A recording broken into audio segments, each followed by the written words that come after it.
so you'll receive a notification. Okay, great.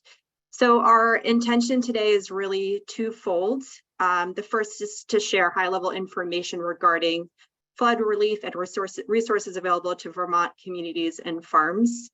The second is to help coordinate efforts led by organizations and individuals around the state.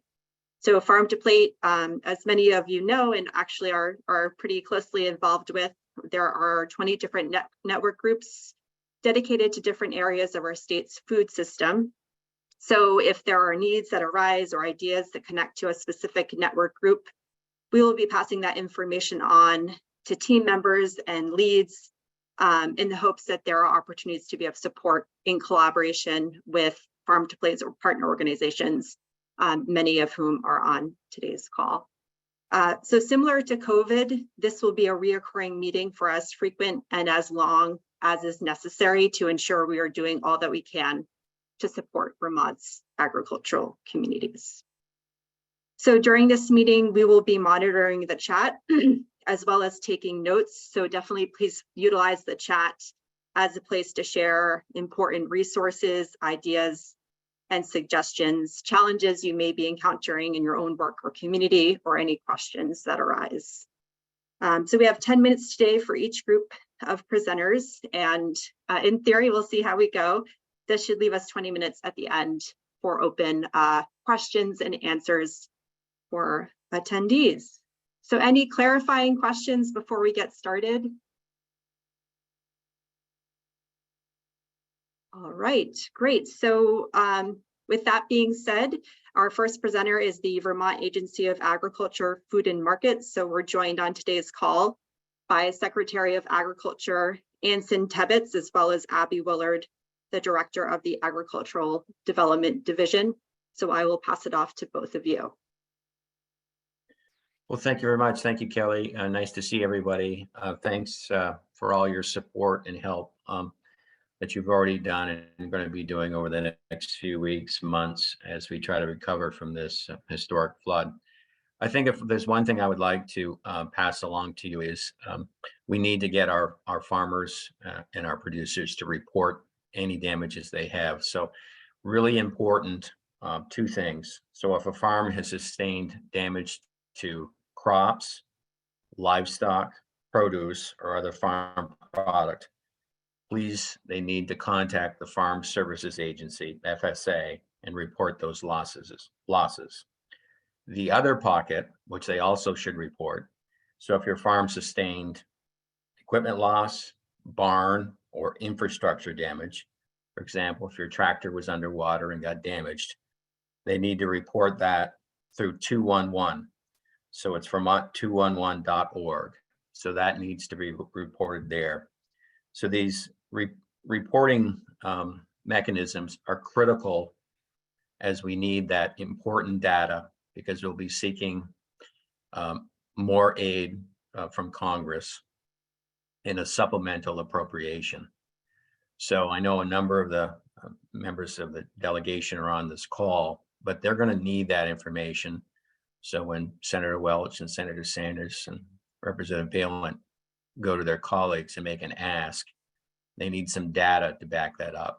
So through your networks, if you could just encourage, really prod everybody, if they haven't done so, to report their crop losses and also to report any infrastructure damages to those two avenues. I think that's the most important thing we can do right now, because it's going to help us down the road. We also, if folks want more information, we've put up a nice resource page that we're populating. We're trying to update that as we go along on the agency's webpage. And Abby, I don't know if I could turn it over to you. Abby and her team have been working on some future projects and some updates, and I might turn it over to Abby. Abby, if you just want to give a brief update of some other things that are going on. But if I could just to encourage everyone to keep reporting. I know things have been really busy the last couple of weeks just trying to clean up, but now it's time to get behind the phone and the computer and try to get this information into those officials so we can get that data so we can do more help down the road. So Abby, I'll turn it over to you. Yeah, thanks, Anson. Yeah, I think many of us have been on calls or meetings or in-person gatherings in the last couple of days. So it is always really heartening to see how this state continues to pull together as we face disaster and emergency. I think what Secretary Tebbets just mentioned is really important messaging around kind of what to do now. If any of you don't currently receive the Agency of Agriculture's every Sunday message, I'm just going to put the link to that in the chat. I'm going to maybe put a few resources here in the chat, just as a reminder for how you can join to receive that weekly notice.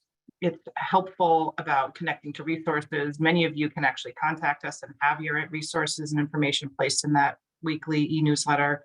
And we just put a message out last Sunday about some of the critical first steps that farmers or businesses that have been affected can take, which I think is just a helpful, consistent message to just continue to put out there. If you, Kelly put the link to our website, which is great, which is agriculture.vermont.gov/flood. Last week, I think what's been really valuable is just the aggregation of resources and people sharing kind of your various expertise with the industry. And so I'm just putting in the link, in the chat, a link to the webinar or the question and answer session that was hosted last week, which had great resources from UVM Extension and expertise from the Agency in Agriculture on how to address flooded crops and produce, pasture land, and other forage crops like corn. Share this webinar recording, watch it if it's valuable to you. But it was really designed to kind of build upon the frequently asked questions document that Vern and his team and Heather Darby and her staff have put together from within UVM Extension about kind of like what to do in the circumstances that your business is experiencing. So we tried this additional avenue, which we utilized during COVID as a way to reach people. So some people like to read FAQs and look at fact sheets. Other people like to ask specific questions. And so we know it takes multiple modes of communication to kind of reach people. So here it is in the webinar recording form. There'll be another session this Friday at noon that Nina Gage from our agency is helping coordinate that will be around funding resources. So this will have experts from USDA, so both NRCS and FSA, FEMA, hopefully SBA, to talk about the various federal funding sources that are available. And again, it's really designed to help debunk a little bit of what Anson just really quickly described. Like if you have this kind of loss, this is where you need to report. If you have this kind of experience in your business, this is where you need to go. And the likely probability is you're going to have to encourage people to seek multiple avenues of resources and reporting within the federal government, and then accessing some great local resources for immediate cash. So that's what this Friday's webinar is really focused on. So very relevant to the industry as well as support organizations and service providers.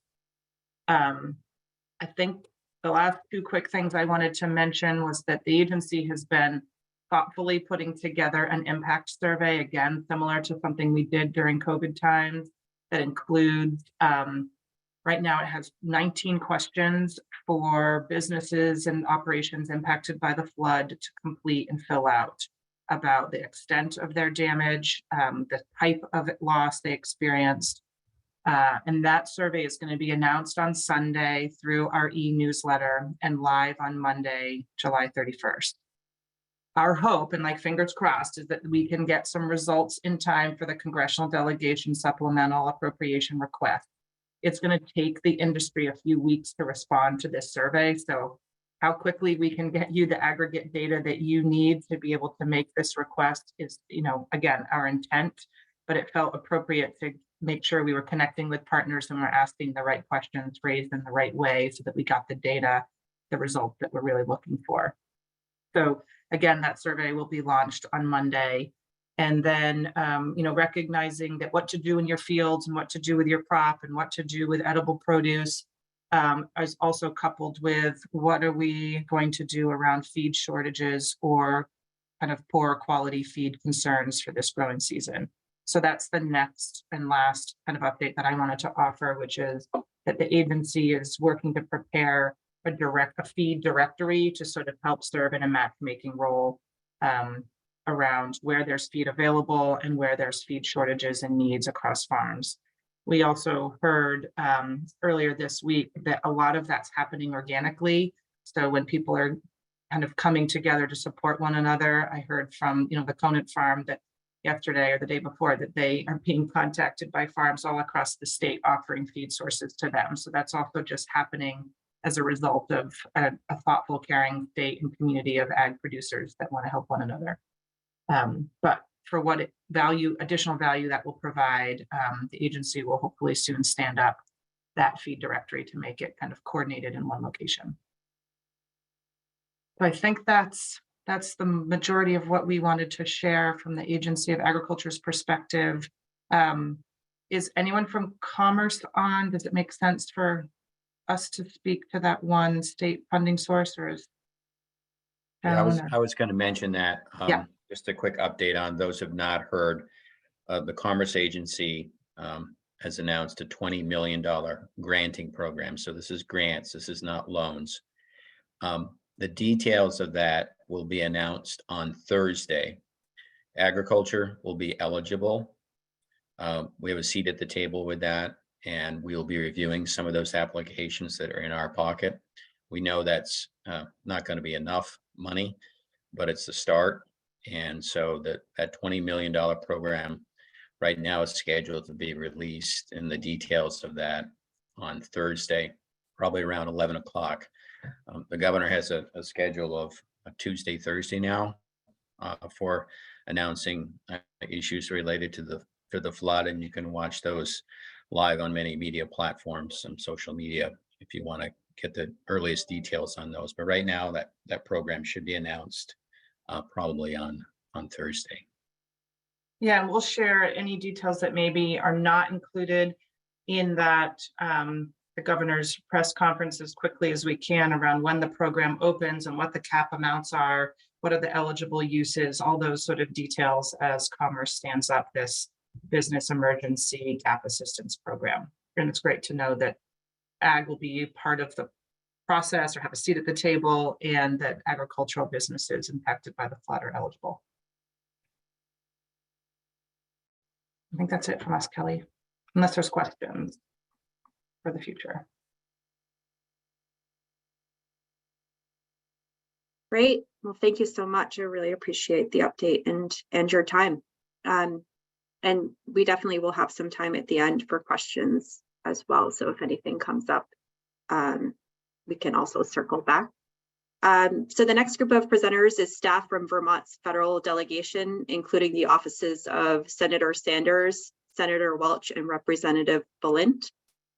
So first we have Will Stevens, who's here from Senator Sanders' office. So Will, haven't seen your name come up, but if you are here today, please feel free to start us off. Well, I am here. Great. Okay, you can hear me at least. Yes. Great, good deal. Yeah, thanks, Kelly. I'm going to be very brief, but just want to share that we've all been hearing from a lot of farms all across the state of many different varieties as to their hurt, their need, what they're going through, what types of things they need us to do. I should say our bosses to do, or FEMA, specifically SBA, USDA to do. I can tell you that I'm one of 6 outreach representatives for Senator Sanders.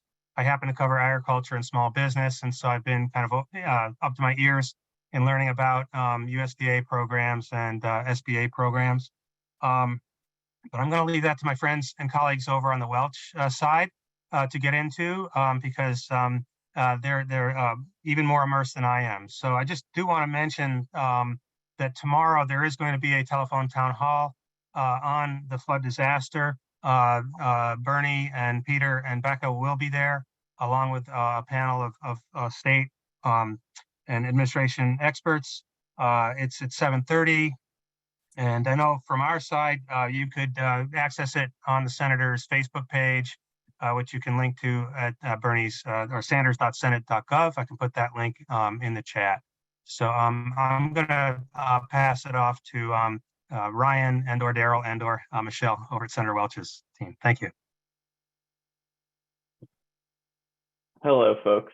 Yeah, I think the governor will be on that telephone town hall too, and encourage constituents, folks in the field to tune in and ask questions. There'll be a lot of resources that are available for folks. So trying to think of exactly where to start here, but I think in the short term, the things that are available, I think most of us have a solid sense of what's available to folks in the short term through the federal government and these federal programs, and have a general sense of their inadequacies, but I will cover some of them for folks just generally. First off, first off, crop insurance. We know Vermont's underinsured, but it is the most immediate sort of source of potential relief for folks. For folks that do not have crop insurance, there is the non-insured crop disaster assistance program called NAP. And folks from underserved communities in particular might qualify. And so the most important thing, and Anson covered this, the most important message we have is for folks to get in touch with their county FSA office and document and report damage, because it will help everyone in the industry, and they are the real subject matter experts on what funding is available in the here and now. The livestock indemnity program that provides payments to producers that have death of animals because of natural disaster. And then there's an emergency conservation program that can help folks remove debris from the land after a natural disaster. Those are, am I missing anything on the short-term front, Michelle? Yeah, I would just add that on the non-insured crop assistance program, normally it's the non-insured crop, but it's only in the sense that they don't have a crop insurance program dedicated to them. So normally you do have to be enrolled in the program before the disaster hits, but the underserved communities, as long as they have worked with FSA, qualify. So that includes sort of groups that historically were kind of ignored by USDA. So that's women farmers. So if your farm is half owned or more by a woman, then you may be able to get free NAP coverage. Beginning farmers, veteran farmers, and low resource farmers, as well as people of color and immigrants who are farmers. So all of those folks may get the basic level of NAP coverage without having to pay anything. And as long as they had been working with FSA prior to this disaster, it seems in just about any capacity, though you should definitely check with FSA for the details, then they would qualify. So that's really helpful. And just the environmental conservation program, that is NRCS. So they have money to help restore farmland that's been damaged by the flooding.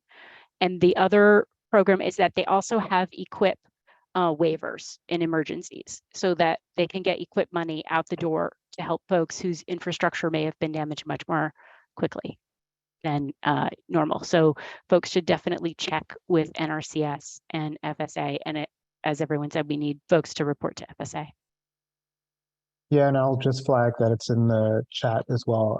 For those disadvantaged farmers, you would have had to have submitted a CCC 860, which I put in the chat before this freeze or flood to be eligible for that NAP. So if you had come into an FSA office, it's likely that you did fill it out, and that's why we're also just asking for people to reach out. But that's just a caveat there that you would have had to have filled that out before the disaster that you're looking for insurance for. And then I saw one question in the chat about housing. There is a USDA rural development single family housing disaster assistance grant program that's available to folks. And I know a lot less about that program, but it is something that is available in presidentially declared disaster areas. So, and it serves low and very low income folks. So it's worth touching base with RD on those, and we can get a briefing too on our end. And then, so the second reason to report damage to your FSA county offices, Anson touched on this, but there are a number of relief programs that are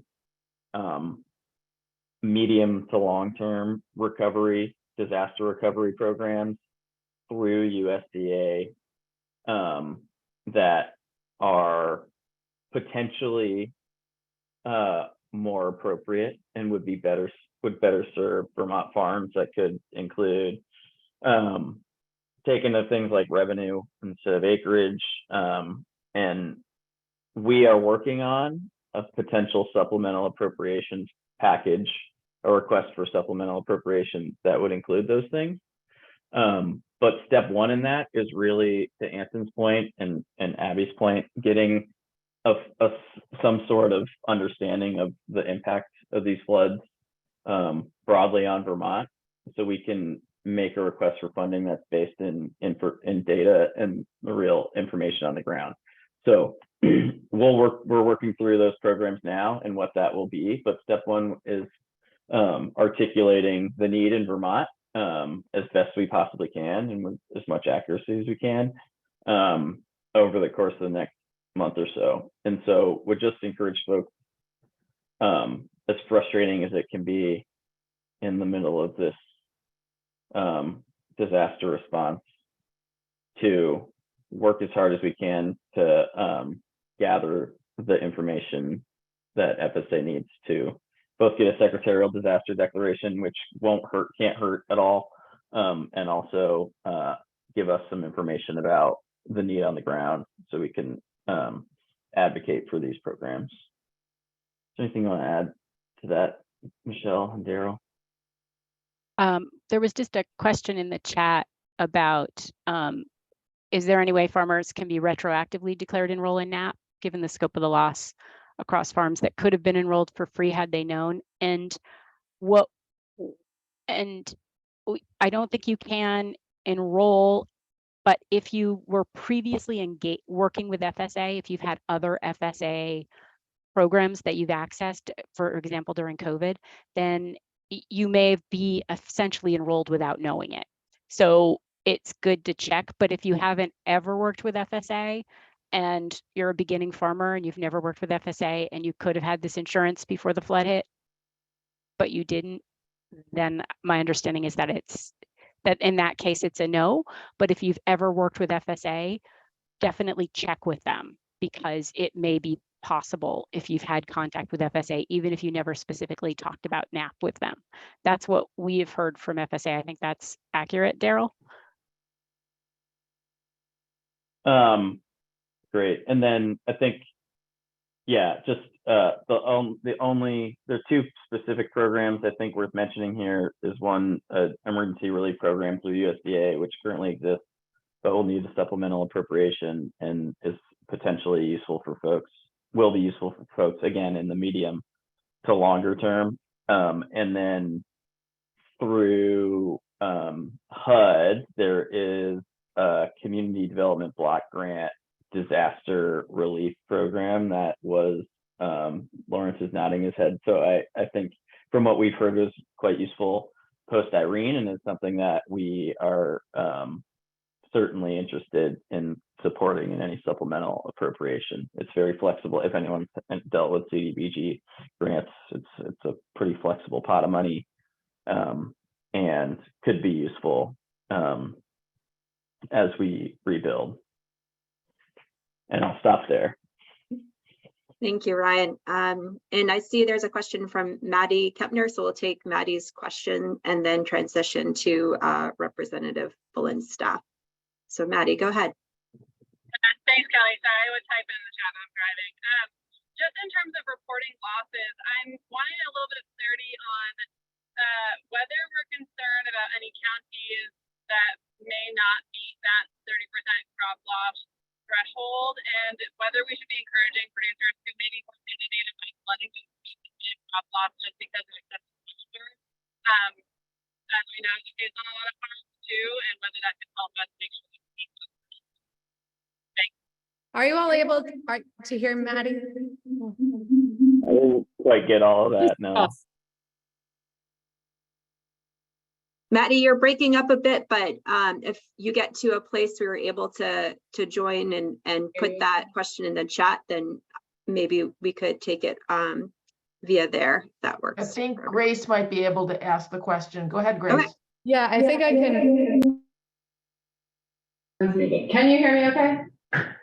Okay, sorry. We're in the office and multiple of us are on the same, you know, how these technologies work. I think Maddie's asking if we're concerned about reaching the 30% threshold in specific counties and if we should be encouraging farms that may not have otherwise thought to report crop losses to do so to reach that whole maximum, you know, that need collectively to be able to trigger the emergency declaration in the county.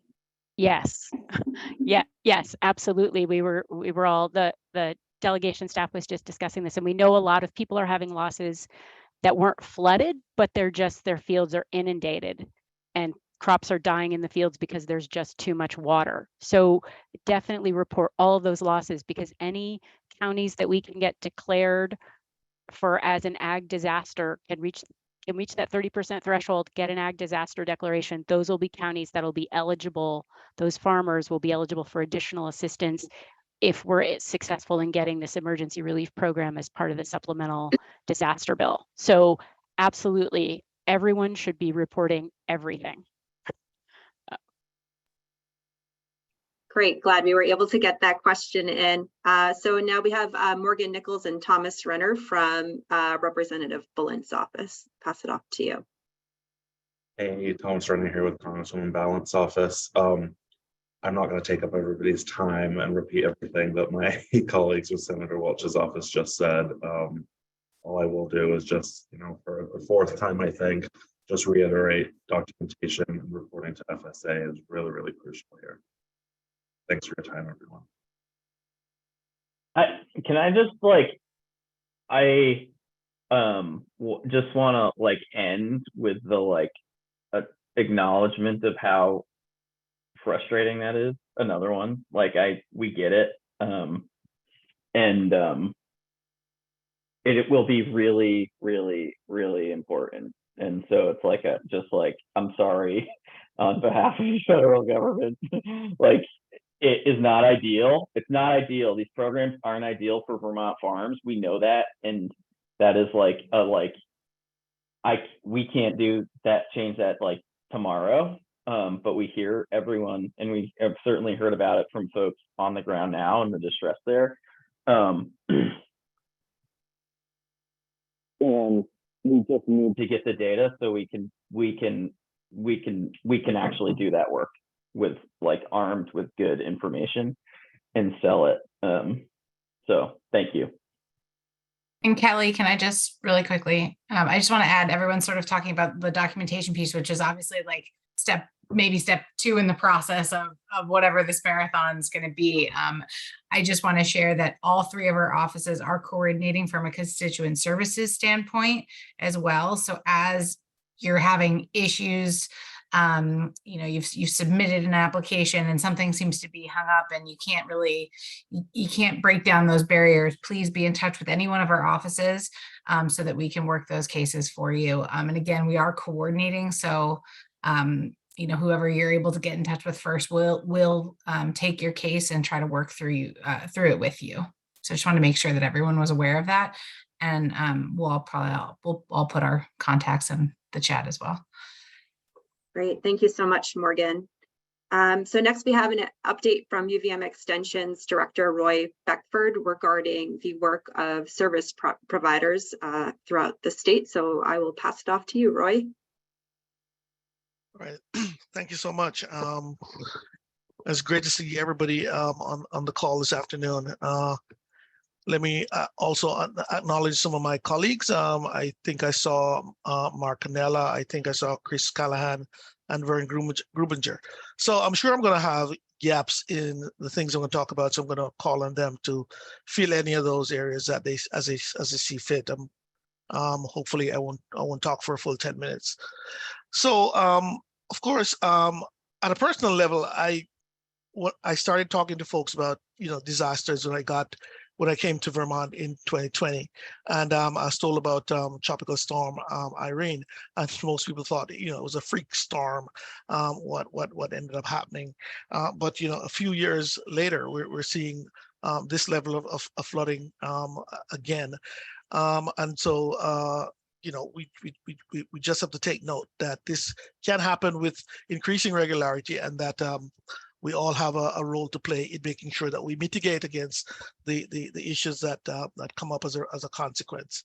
Extension. I'm going to kind of divide my quick chat into two sections: our current and ongoing efforts, and then I'll mention some mid to longer term plans that we have based on some of the needs that we're identifying.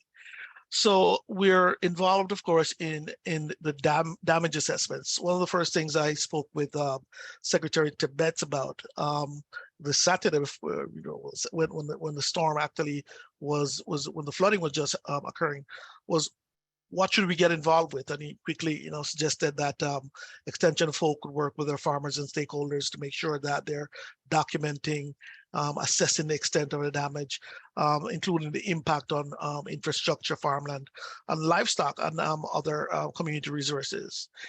So that was one of the first things that we started doing, and that's ongoing. The other thing is assessing and assisting with health and safety concerns.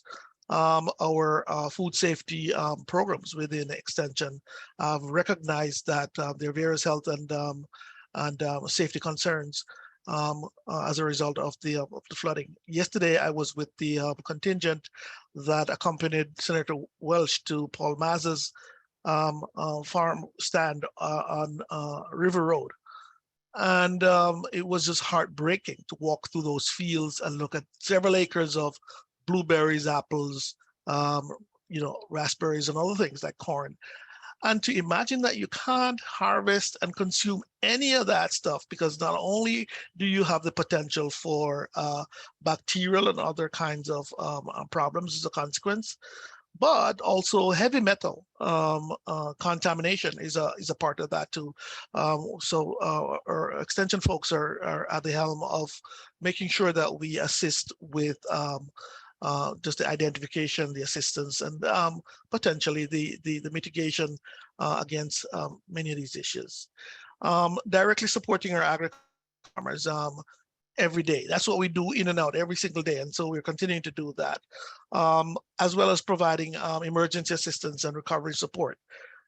Many of our own extension people were impacted by this. I have one employee in the Berlin office whose house or home was flooded out during the storm, and she reported to me that every time she hears rain falling, she gets into a panic attack. So that is, you can see that this goes well beyond just the physical things that are happening on the ground to other dimensions, the things that we need to do in the long term. I'll get to that in a second. The other thing that Extension has been involved with is collaborating with other agencies and organizations to kind of carry out the response work that needs to be done. But more than that, we're recognizing that there is a need to look at mid to longer term issues, including promoting resilience and rebuilding. And that's one of the strong points of Extension, is that we can get in there and work with our stakeholders and other folks to make sure that we figure out how to rebuild, how to adjust to these issues. Also to offer emotional and mental health support. Kelly, you mentioned when you started the conversation, you mentioned COVID and the mental health and other emotional needs that people have. I mean, I just mentioned that person in Berlin office, who, whenever she hears rain on her roof, she goes into a panic attack, because this is real stuff. And I've seen this before in other places that I've lived and worked, in Florida certainly, and in other places in the Virgin Islands and elsewhere where there's hurricanes from time to time, regularly too. And then, of course, continuing to conduct educational outreach. Extension will continue to deliver educational programs and materials on flood and other types of disaster, on their preparedness, on their mitigation, and recovery. And we'll do this not just to our stakeholders and direct clientele, but to the broader community that we serve. This, of course, will include at some juncture workshops, webinars, publications, and so on how to deal with these issues. One of the first things we did after the flood was to publish put a web page on our website called Disaster and Flood Recovery Resources, and that's there. It provides ample information on farming and agriculture, provides some general information on exactly how to respond to this, health and safety information, recovery resources, information on Vermont emergency management, and weather updates as well. So these are some of the things that we're involved with, and I'm just going to ask my colleagues if you have additional pieces to chime in on. I know when I last communicated with Vern, he was getting feedback from many of the farmers that he served on the issue of, just being overburdened with loans, even zero interest loans. So I'm very, very happy to hear Secretary Tibet's talk about the $20 million grant. And I hope that is well managed and it goes to our well-deserving farmers and others who have suffered as a result of all of this. So I'm going to invite any of the colleagues I mentioned and others who may be on the call to chime in and round off some of these things that I mentioned here. So Chris, Vern, Mark, if you have any comments, kindly chime in. Well, this is Vern. Thanks for everything that all of you are doing. This is the worst growing season in my 30+ year career. I would guess it's a 50% loss across all of horticulture between the freeze, the flood, the continuing extensive excessive rains. And so maybe we ought to start calling this an extreme weather year instead of, I think people that are, especially just in the constant rain, third of their crops rotting bucket, feel like they're stepping on the toes of people with additional, in a worse situation than them because their whole farm's washed away. But I think we're kind of at an existential crisis, to be honest, with so many people wondering how they're going to make it through. In part, the timing, that cash flow wasn't there compared to Irene, and people aren't going to make payroll, and crops that they could harvest, they won't be able to harvest. So it's kind of a spiraling situation.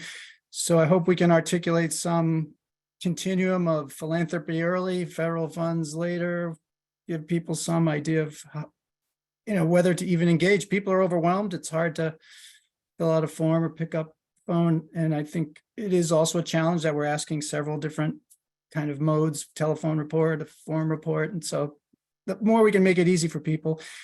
And at the two ends, we have these huge farms that are huge, Vermont's, some of Vermont's larger vegetable production has been taken out, but all these smaller entities, part-time, off the radar, have not participated in any kind of program. I mean, people I've never heard from before are coming out of the woodwork with their 1 acre community CSAs and really just don't have the capacity to do much engaging. So if we can figure some simple mechanisms, that would be awesome. We are doing some stuff at the edges of following up on soil testing for help growers make informed decisions about replanting. I'll hand it over to Chris, who's been working his colleagues across the nation to help us understand the best way to go about this, given the limited time frame and capacity we have to do it. Thanks, Vern. Thanks, Ray. Just real quickly, as we alluded to, we have an active integrated research education extension project we're developing to get out and start taking soil samples to help inform replant decisions for individual farms. Plan to start that sampling next week. It's a combination of partnerships with great public safety colleagues at the Vermont State Ag, but also federal partners at FDA, Office of Applied Research and Safety Assessment. And really leveraging lessons learned from across the country. Colleagues who have done this in Slice Valley, for example, I'm trying to translate what we did in Salinas to the hills and valleys of Vermont. So all to say that is happening. But that's sort of the recovery on the field level. what kind of support. So Thank you. Appreciate your time and the information, and definitely recognizing what Vern mentioned about the longevity during this growing season. It's been very challenging. So next we have a group of organizations to share updates on the ability to salvage and distribute agricultural products. So we're joined by staff from NOFA Vermont, the Intervale Center, as well as rural Vermont. So anyone is welcome to start us off. We have Grace Odell, the director of NOFA, Sam Smith and Mandy Fisher, the director of programs at the Intervale Center, and Caroline Gordon, who is the legislative director at rural Vermont.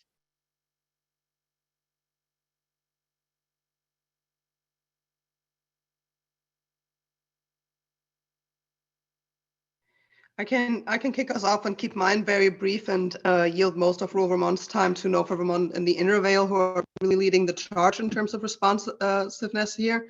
Rural Vermont is just a really small nonprofit advocacy organization with 5 part-time staff.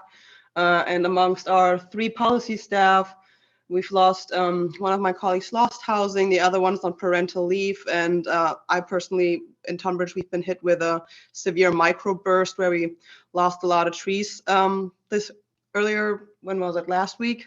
So I'm actually we're also on office shutdown. And so I'm actually in the midst of cleaning up trees here myself, and we don't have any service providers, so we find it difficult to ride that difference between legal aid and just things we shouldn't get involved with. But we have a running resource list, and many of the things recommended I think we cover on what we've passed along ourselves. There are so many unknowns in terms of risk to come with continued weather event. What is that's questions I just want to bring into the room, like what are the projections for the end of the season with precipitation expectations, infiltration, learning more about that, like when will the fields be dry, will we get a second cut of hay, harvest of hay projections. I think I've noticed farmers in part like panic harvesting first cuts that they didn't even ever get off because it was so wet throughout May and June as well.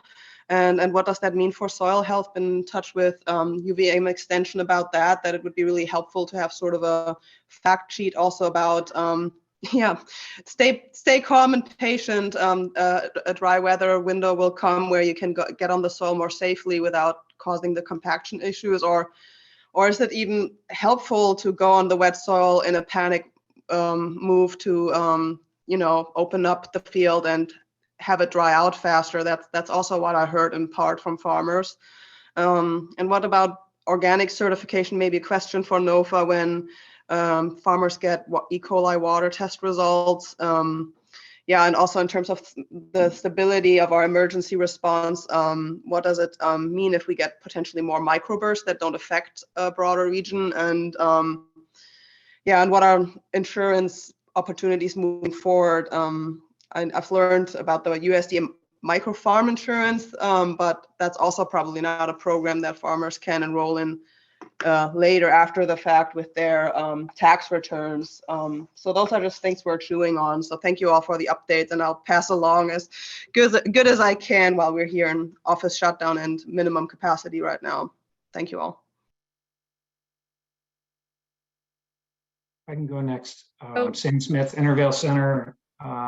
As most of you know, our farmers on our 350 acre sort of land base experienced 100% crop loss, or near 100% crop loss.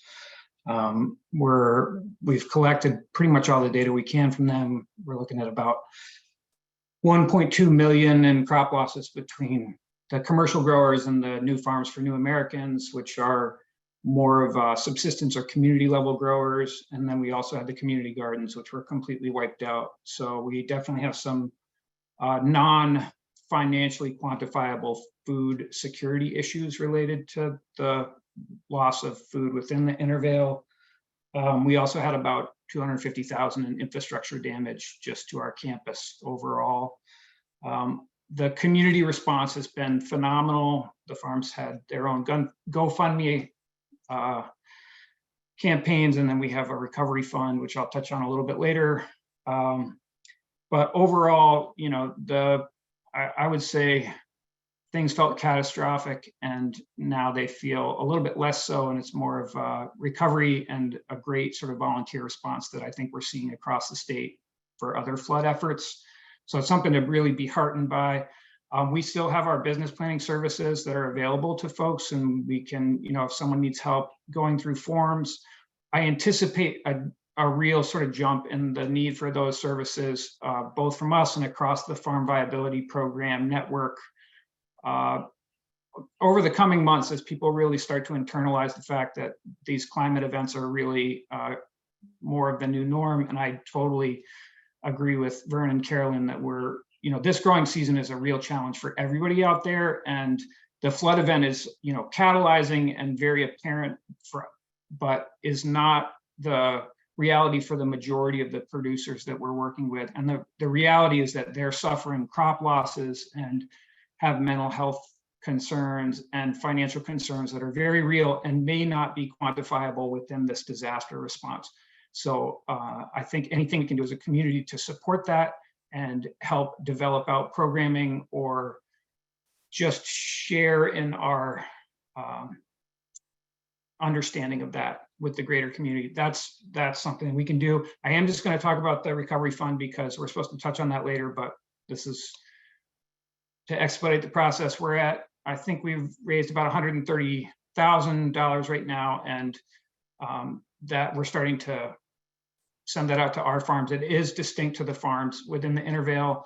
And I will say, I'll echo what's been said a couple times, like it's the community philanthropic dollars, either on the individual level or on the foundation level, that are going to get farmers through this initial cash crunch and keep people employed and allow them to think about next term strategies. So yeah, anything we can do to support that as a group and then get people through to the federal funding, whatever becomes available for our producers, will allow them to sort of make long-term plans. And that's where our business planning technical assistance can play a real key role.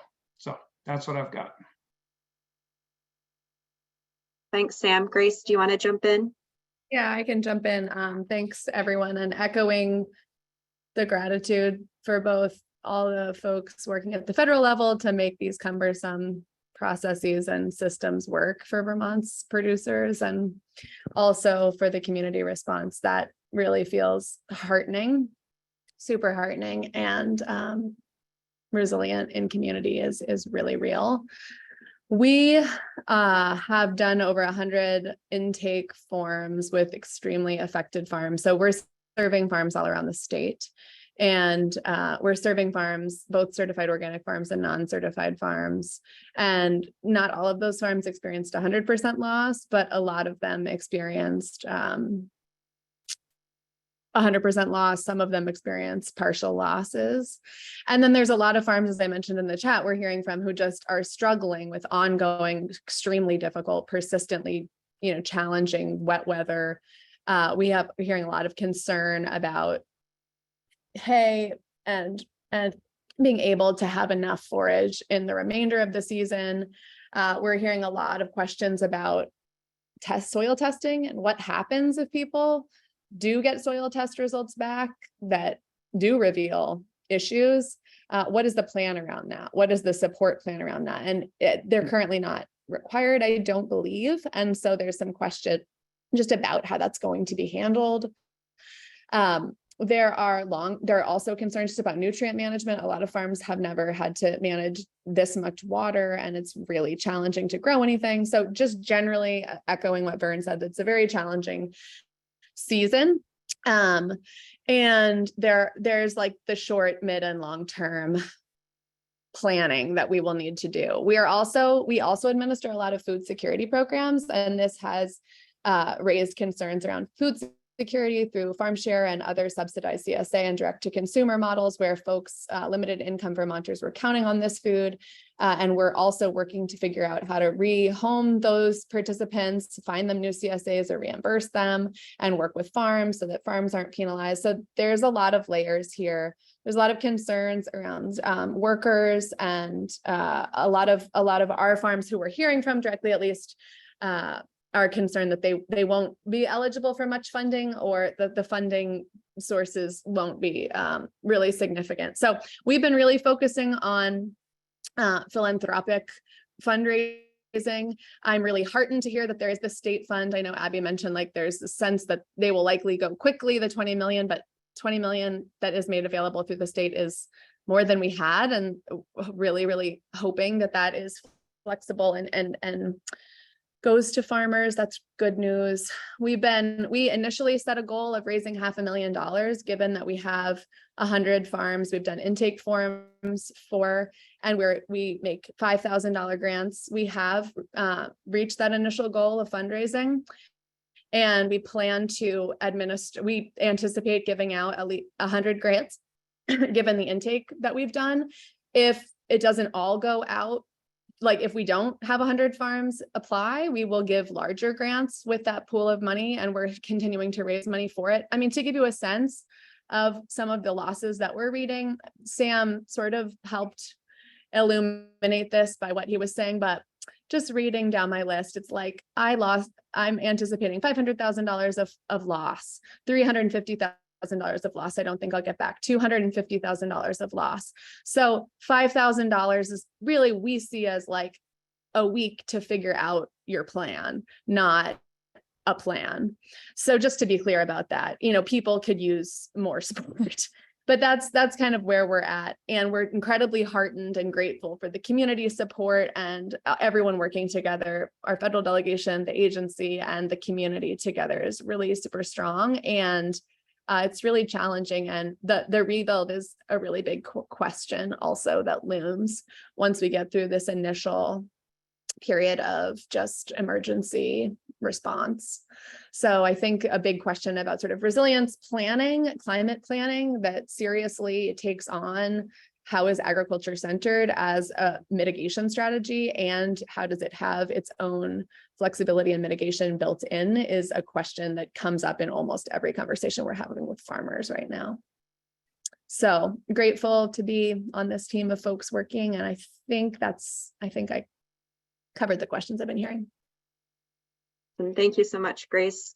And your share out dovetails quite nicely with our next update, which is on fundraising efforts for farmers around the state. So we heard some information regarding fundraising for NOFA as well as the Intervale. We're also joined today by staff from the Vermont Community Foundation, Holly Morehouse and Kate Neubauer, as well as Kristen Blodgett from the Center for an Agricultural Economy. And definitely if there's anything additional tied to fundraising from NOFA or Intervale, please feel free to share that out. But does Holly or Kate want to start us off from the Vermont Community Foundation? Yeah, thanks, Kelly. Great to be here. I'm Holly Morehouse, the Vice President for Grants and Community Impact, and Kate Neubauer is on as well. Kate, you want to say hey? Hello, everyone. I'm Kate Neubauer. I'm the Program Officer for Climate and Environment Portfolio here at VCF. Thanks. So the Community Foundation established the Vermont Flood Response and Recovery Fund on July 11th. In that time, the fund has collected really well north of the 2.5 million that we reported last week. We won't have an official tally for another day or so, but there will be another update coming out from the Community Foundation before the end of the week. Farm recovery is one of our key focus areas for that fund, and appreciate hearing from all of you today. Quickly as those donations are coming in, we are working to get the grants out.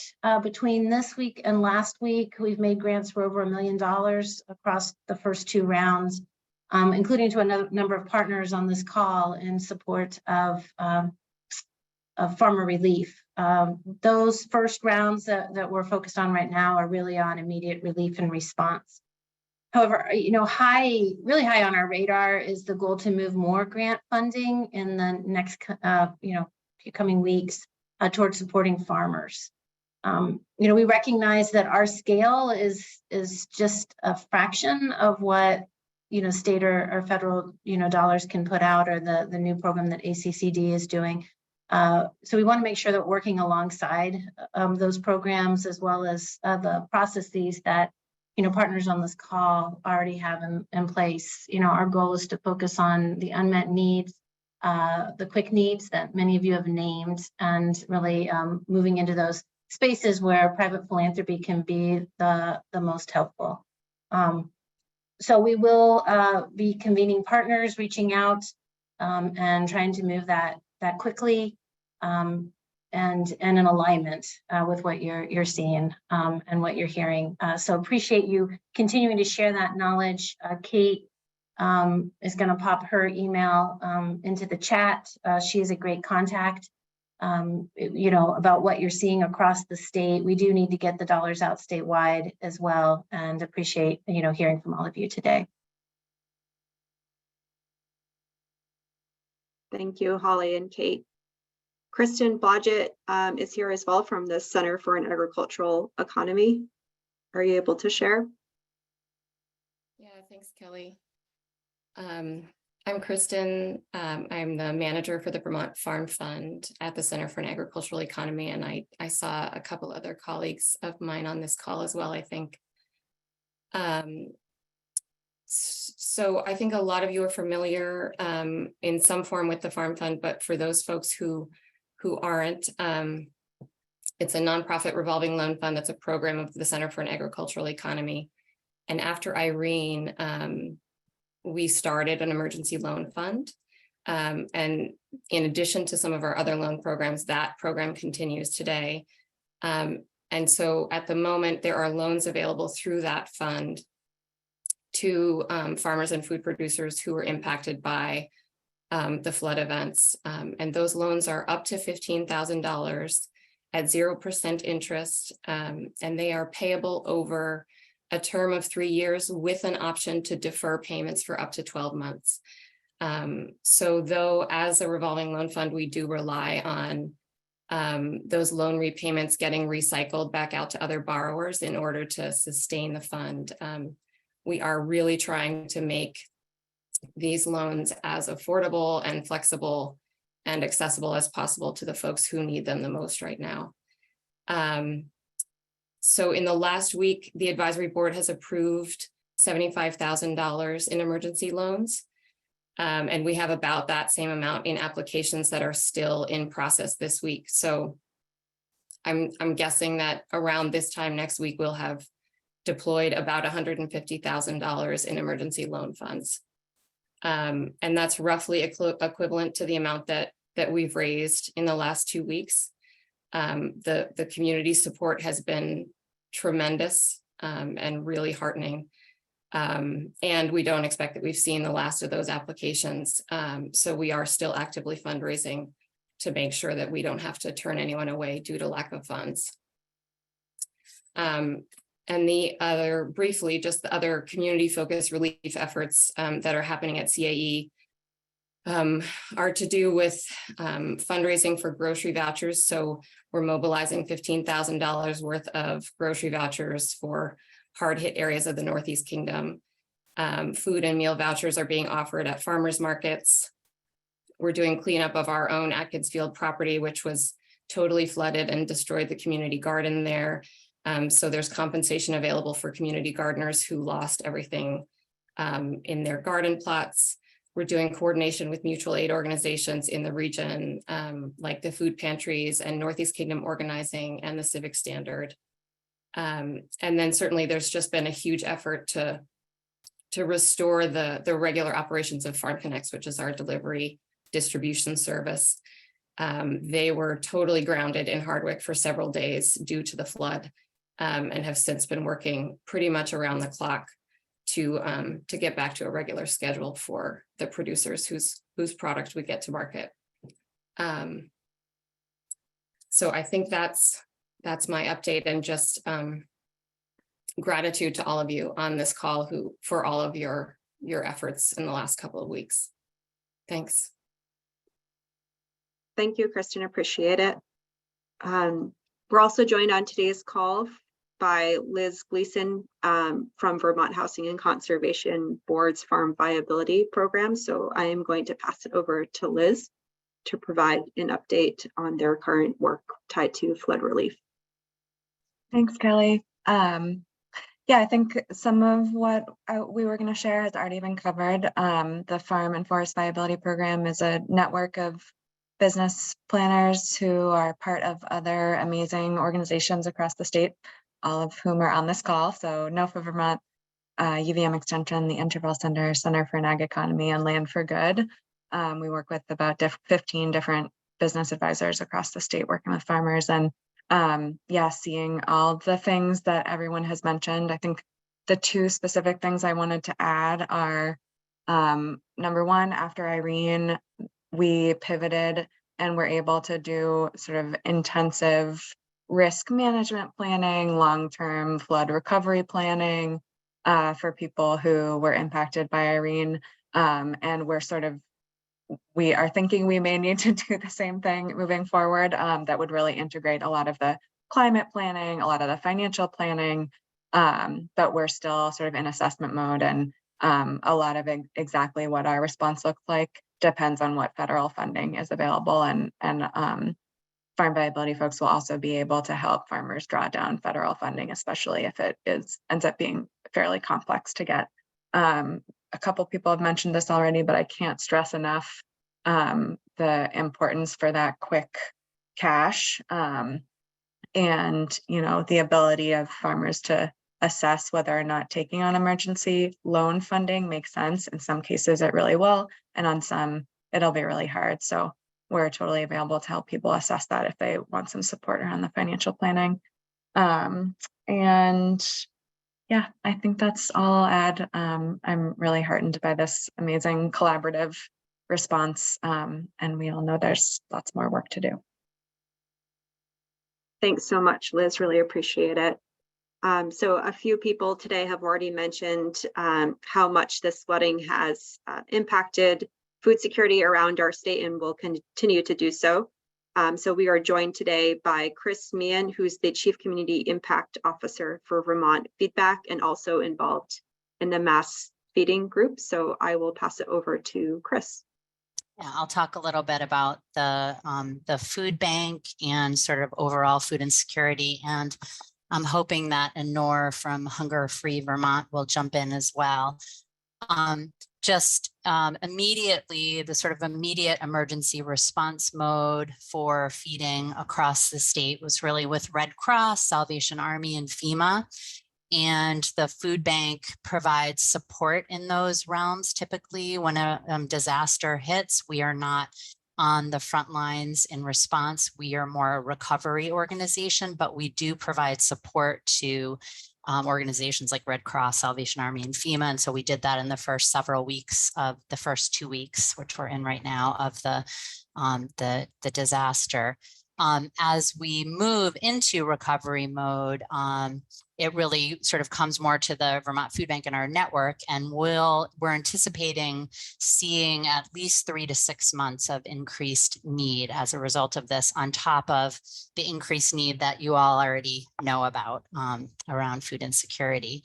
The food bank is sending grants out to our network and community partners up to up to 10,000 each to most impacted partners, and we've given out about $100,000 so far. We're bringing loads of food and water and cleaning supplies into the state from across the country and from within the state, and really we've coordinated with the state, Rosie Kruger at Agency of Education, and the federal government to apply for disaster TFAP, which allows us, and we got approved, which allows us to use USDA foods to respond to disaster. So it lifts the income guidelines for USDA foods. And so we've gotten approval to do that for 30 days. We've also been coordinating, you may or may not know about these centers called MARCs. They're multi-agency resource centers, and they are sort of one-stop shop for individuals to be able to apply for FEMA, get help with mucking out their house, to get hot meals, water. And also we've been trying to coordinate with local partners to make sure that there are pantry staples there as well. And so that's been happening sort of through the food bank, but also through Salvation Army. They've just recently, a couple of truckloads of food boxes came in through Salvation Army disaster services.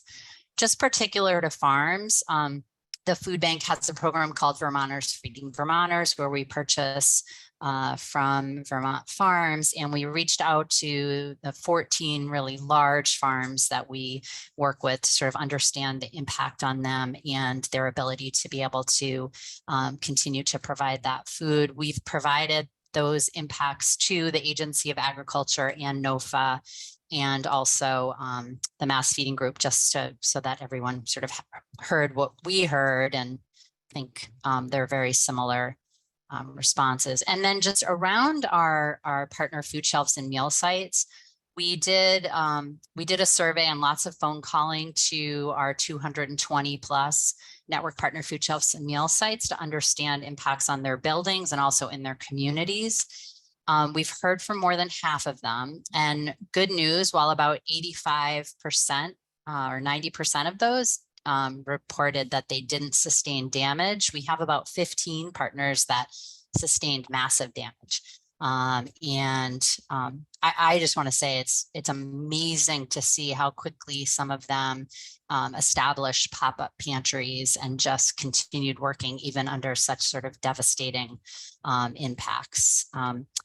And so, those that haven't sustained sort of physical damage to their building are seeing increases in need, as you can imagine, with people, losing the food that was in their house, et cetera. Those could be short-term needs.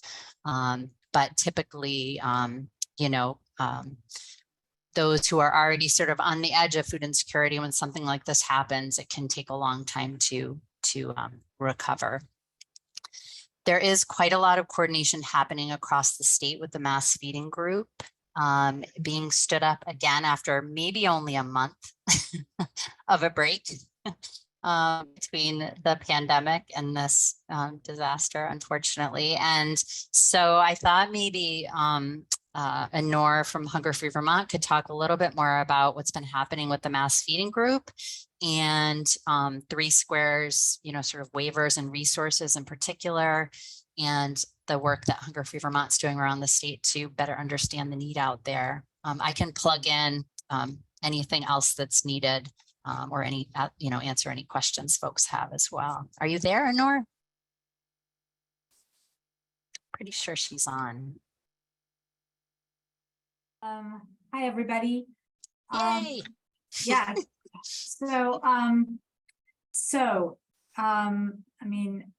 just building off of what Chris said, there are a few things that it's really important for information to be getting out there. And after I finish talking, I will drop into the chat a link to a resources flyer that can be shared. And a lot of this information that I'm going to tell you is on that flyer. So 3 Squares Vermont. So this goes for farmers too, because lots of farmers are eligible for 3 Squares Vermont and use 3 Squares Vermont themselves, we know. So if people were already signed up for 3 Squares Vermont and they lost food due to the flooding, they can apply for replacement benefits, for a month of replacement benefits to replace that food that they lost. And it's a simple application, and there's a number set up where they can reach somebody at the state call center, and it's a pretty quick process, but they have to apply for these replacement benefits by August 9th. So there's a deadline coming up soon for that. The other 3 Squares Vermont waiver that we have obtained as a state right now is a waiver through August 18th for anybody using 3 Squares Vermont to be able to purchase hot prepared food from grocery stores, general stores, etc. So normally this is prohibited under the federal rules for 3 Squares Vermont, but there's a waiver in place right now. So people who, I mean, anybody, you don't have to give a reason. You can just buy hot prepared meals from your grocery store between now and August 18th if you receive 3 Squares Vermont benefits. So then the other critical piece is people have had a sudden loss of income due to the flooding. So you have had to close your business, your farm is not functional, you've had to lay off workers. All those folks should absolutely be applying for 3 Squares Vermont right now, because it's, for however long they are out of work, or they have had their hours cut significantly, they've had a sudden loss of income. 3 Squares Vermont can help them. And if they're in an emergency situation, benefits can be issued on an emergency basis quite quickly. So those are all the 3 Squares Vermont updates that are really important for you to have right now. And again, as I said, everything I just said with the phone numbers to call and all that stuff is in the flyer that I will drop in the chat in just a minute. Are there any questions about 3 Squares Vermont? Okay, then the other piece is that Hunger Free Vermont is working directly with the State Emergency Operations Center and all of our partners in particular to help coordinate and fill gaps in prepared meals needs in Washington County and surrounding areas. And we are also doing a data collection. Many of you probably got our survey email. So thank you if you filled that out. But if you learn of a particular need for meals or food resources that is not getting met in your conversations out and about with different communities and different organizations, please just shoot whoever at Hunger Free Vermont you are normally in contact with, me or whoever, an email and give us that information. We're compiling that information. We're sharing it daily with the State Emergency Operations Center. We're in daily conversation with the Vermont Food Bank. And so we are trying to make sure that food gaps are getting filled, kind of day to day as needed. Any questions about that? Oh, summer meal sites. So that's the other key program that's available right now that while it's not technically emergency response, it kind of can operate that way. So fortunately, few schools sustained major damage in this flooding. And that means that pretty much all summer meal sites are up and running, and some additional sites are getting added in some hard-hit communities in key locations. And summer meals are free for all kids ages 0 to 18. You don't have to apply or register or sign up or anything. You can just show up. And so that's an additional resource for families right now. And information about that is also on the flyer. And I'm going to stop talking now and I will drop the flyer in the chat unless there are any questions.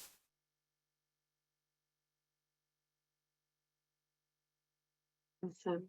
Great. Thanks so much to both Anor and Chris and the very important work of both the Food Bank and Hunger Free Vermont. We surprisingly have 15 minutes remaining, which is great to provide an opportunity for anyone here who has a question, either a general question for those that are present or for a presenter today. Feel free to use the hand raising function or to put a question in the chat.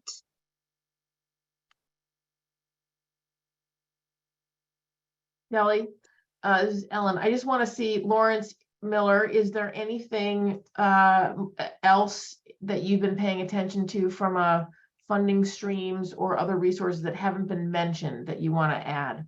No, I just want to echo that this is the part that always feels really slow, right? It's the turn from response to recovery. And for people who, aren't physically close to some of the stuff like downtown Montpelier, there's still recovery response activities, going on. And it'll start to move, but it's just a painfully slow process. And you will see additional resources come on over the next couple of weeks. And many of us are, working on the unmet need question, as Holly put it. And until we understand what this federal response is going to be and this state response is going to be, there's a little bit of a wait and see. It's hard to be patient. That's the reality.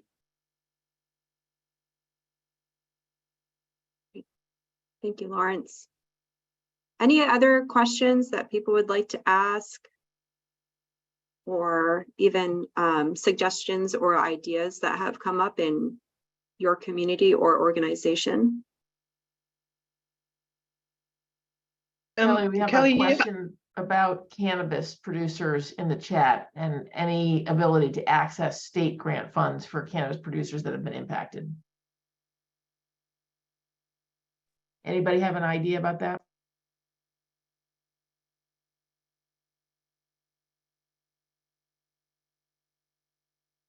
Michael, if we can't get one today, we'll see if we can figure out a response to your question and get back to you via email.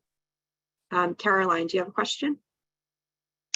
Yeah, that's a great question. That would be really important as they might not be eligible for the federal support. Yeah, I wanted just to reiterate the question about weather projections. I'm not sure. It sounded like we're all assuming that now this summer will get better from here and that things continue to dry up more. But as our colleague from UVM mentioned, this kind of rain panic, when the sound on the rain comes again, we also still have severe thunderstorm warnings and the like. We didn't really hear in this meeting sort of a projection weather-wise, and especially for yields, hay yield, silage yields. Some cows are already in the barn and need to be fed because they can't be on the pasture that's too wet, and so on. So like ongoing emergencies that are emerging from the ongoing crisis. We haven't talked about that much, just as a thought or a point of discussion, but I know we will also meet again and carve into more of that in the future. So thank you all. Vern, is there anything that you can offer? I don't know that the weather is very predictable anymore, Caroline. Yeah, I mean, you can look at some of the national weather data. August traditionally is like the weather we're getting now, volatile thunderstorms. So, I mean, can't get much worse. So we're hoping for dry, but the window is definitely closing for both, certainly replanting, but even, being able to harvest what's perennial crops that are out there. That's a tough one to plan around those projections when there's some basic functions just have to be performed, and I think one of the real challenges too is taking care of things that won't produce any money this year, whether it's hay or fruit trees. That's an investment in the future, but it requires cash. Thank you, Vern. Michael, did you have an additional question? Just kind of a general announcement. There's been a lot of conversation about community resilience planning. Bennington County, at the request of our regional commission and a lot of the members of our state delegation, is putting on a climate resiliency forum down here in September. I'll throw a link to the project proposal in the chat. We're doing it. It's just a question of when, and it'll be by middle of October at the latest. I've been announcing this everywhere I can to try and get some buy-in and feedback. We've got a lot of locals already RSVP'd, including quite a few members of our legislative delegation. The regional commission sending some folks. The college is sending some folks. So I have anybody who has a spare 20-30 minutes and wants to talk to about 100 people down in Bennington County who are going to be paid to sit in a room for 6 hours and think about this stuff, I would welcome your help, because we're a one-man department down here. It's just me. Thanks so much, Michael. And just in the chat, I'm going to put the Farm to Plate events, news and jobs announcement page. So Michael, if that would be a great place to share the event that you're planning in Bennington, or if anyone else has relevant information tied to flood relief, that's a great place to be able to spread the word. Callie, do you have a question? Yeah, thank you. I was wondering if anyone can speak to kind of the impacts of the saturated soils weather, but not direct flooding issues. So a farm that has increased crop pest disease issues, but didn't get flooded, is that still something that should be documented with FSA, for example? And is it expected that there would be assistance with that? And then also with the recovery or the frost declaration, it looked to me like that's then loans as opposed to any direct payments. And I'm wondering if anyone knows if that's true. And then also, would we expect something similar with flood? Would it just be loans as opposed to direct payments to support people? I can answer that. That's a big question, but I'm happy to tackle that. So the answer is that the first question, yes, people should report their damage due to people just having saturated soils, because if we can get up to a 30% crop loss documented in a county, then we can apply for a USDA agricultural disaster declaration for that county, and that does open up additional funds. The main thing, unfortunately, that it opens up for our growers, because most of our growers don't have insurance, is the emergency loans.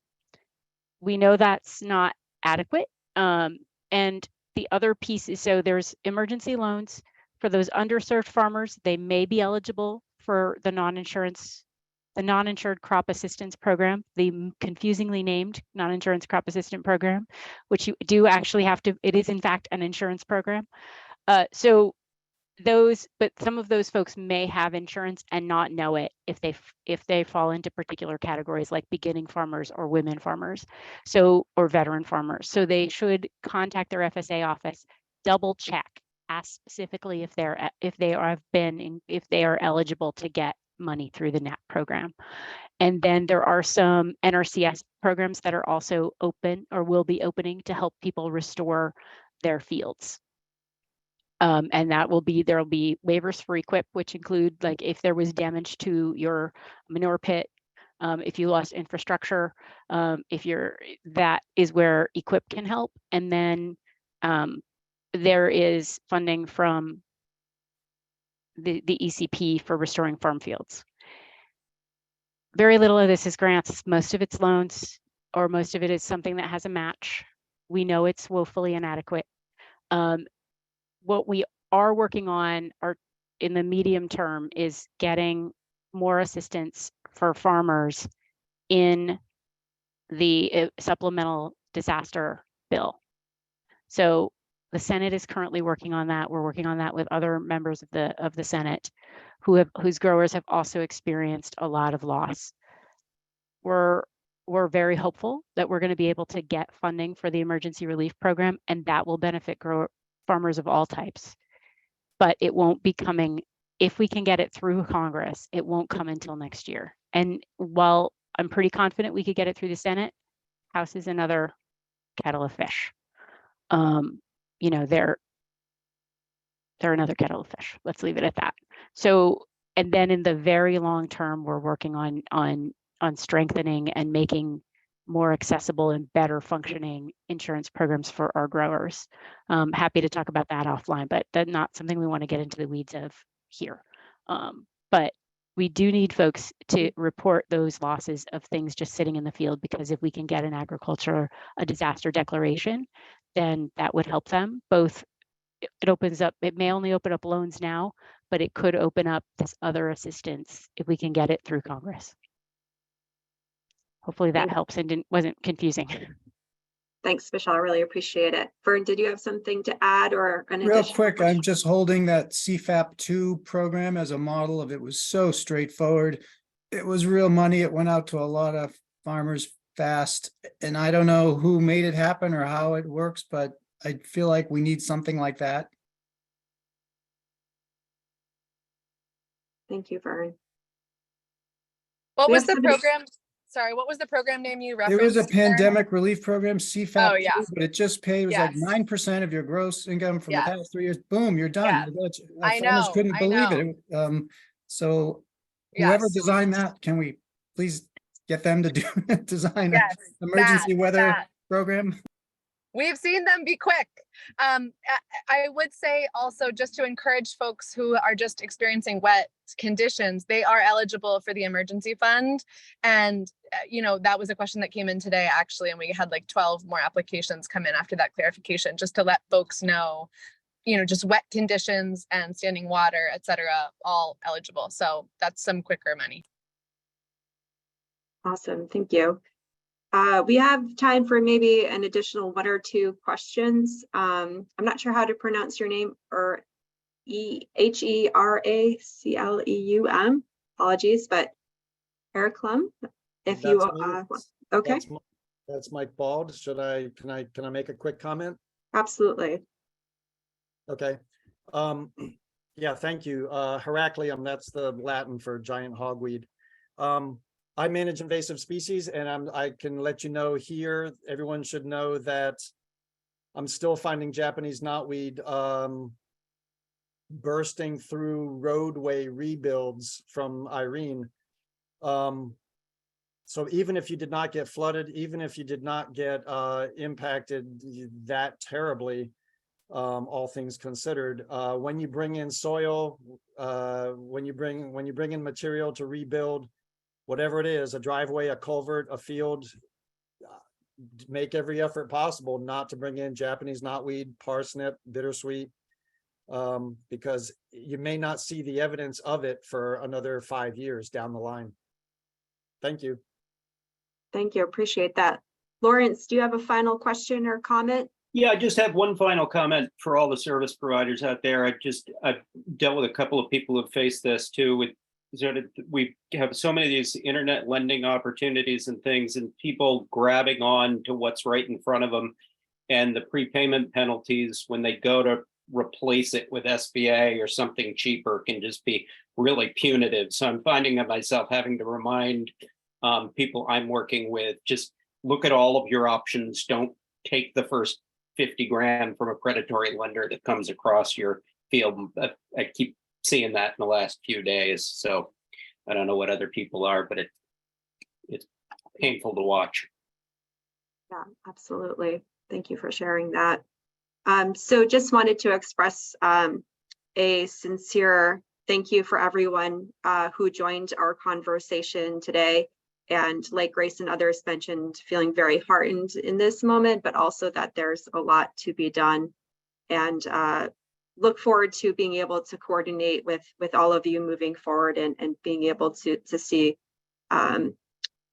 what we can do to support farmers during these difficult times and anticipated difficult times and moments in the future. So thank you again, and we will be in touch regarding a future meeting and meeting notes as well, and also posting this as a YouTube video online.